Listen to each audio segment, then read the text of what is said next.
Desa Apren, Kecamatan Amarasi pada zaman dahulu terkenal sebagai sentra kopi terbesar di Amarasi. Puluhan bahkan ratusan pohon kopi tertanam di desa asri dan subur tersebut. Nanti kita akan lihat seperti apa wujud dari desa Apren ini, pemirsa. Dari Nusa Tenggara Timur kita beralih ke Pulau Dewata, Bali, pemirsa. Susu kedelai tidak hanya menyehatkan, namun juga menguntungkan. Dan dengan berbagai inovasi membuat susu kedelai, ini seorang ibu rumah tangga di Buleleng berhasil meraup omset hingga puluhan juta rupiah per bulan.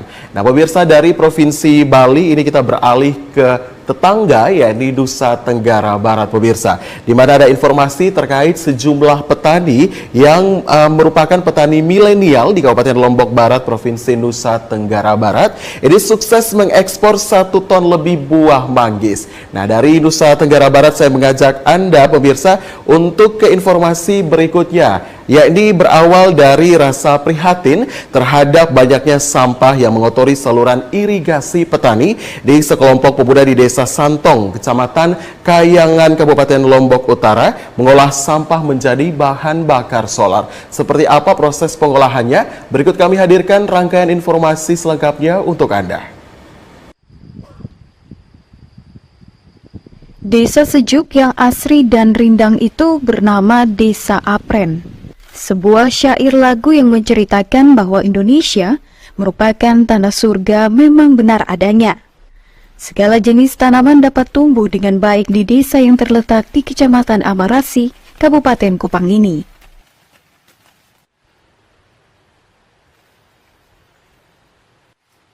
Pada zaman dahulu, desa ini merupakan sentra kopi terbesar di daratan timur.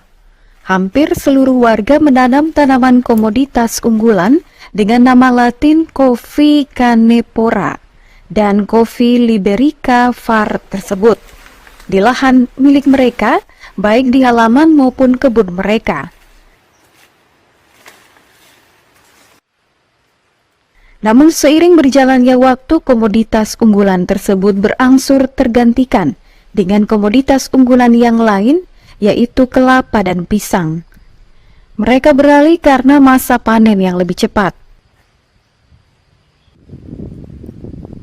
Untuk kelapa, mereka bisa menanam setiap minggu bahkan setiap hari.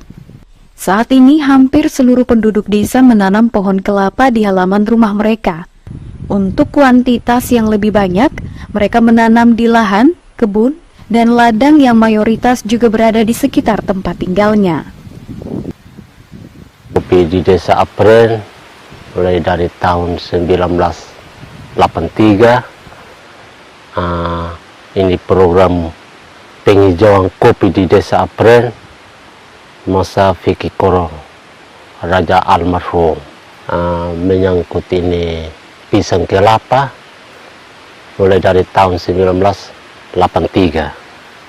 Juga Bapak almarhum Vicky Koro. Nah, Kota Kupang, dapur hidup di Desa Apren ini pisang kelapa dengan kopi pinang. Hasil bumi dari Apren yang berupa kelapa memiliki dampak ekonomis yang sangat potensial dan menggiurkan bagi warga sekitar.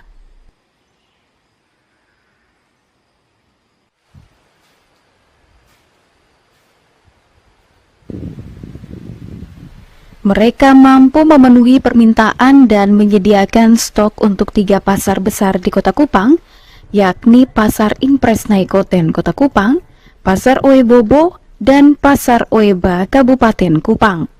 Bahkan untuk penjual es kelapa muda se-Kota Kupang pun mereka mensuplainya.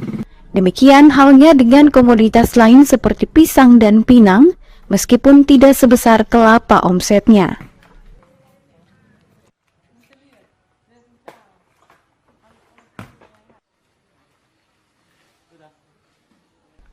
Dikarenakan kebutuhan pribadi dan masyarakat, serta permintaan yang sangat tinggi dari konsumen, hampir semua hasil tanaman di Apren seperti kelapa, kemiri, alpukat, dan lemon didistribusikan ke Kota Kupang. Bahkan mereka mampu memanen 1000 butir kelapa per minggu per kelapa. Kalau omong tentang penjualan dari masyarakat desa Apren, petik, kupas, baru bapi pasar Wesau atau langsung Kupang.